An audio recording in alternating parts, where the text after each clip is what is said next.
Hello YouTube, I'm Connor and today I'm bringing you an update video.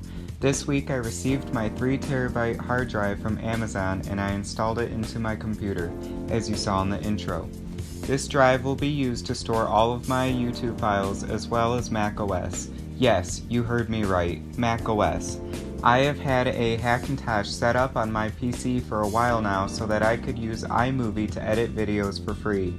I only had the funds to either buy a gaming PC or a MacBook, and I am a gamer at heart so I chose the PC.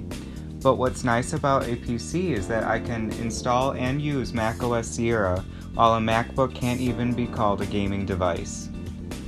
The only drawback here is that I have to plug in an Ethernet cord from my PC to my laptop to bridge the connections since the Wi-Fi card becomes deactivated in macOS. Also, I can't use iMessage or FaceTime, but that's okay because the main function of macOS on my PC is to edit videos. Back to the hard drive, it's a Seagate Barracuda 3TB hard drive, not an SSD. Looking at the speeds, it gets a 203 MB per second read speed and a 198 MB per second write speed, which isn't fast but isn't slow at the same time.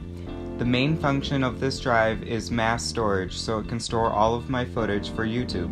And adding the hard drive to my PC makes the total capacity of my PC 4.25 terabytes. But the 3TB drive is partitioned in half for macOS and Windows 10 to share. Additionally, if you wanted to know, the other drives in my computer include a Seagate Barracuda 1TB hard drive and a Plextor 256GB M.2 NVMe SSD. Anyways, that's gonna do it for today's upload, so thank you for watching. If you enjoyed the video, I would very much appreciate it if you could smash the like button.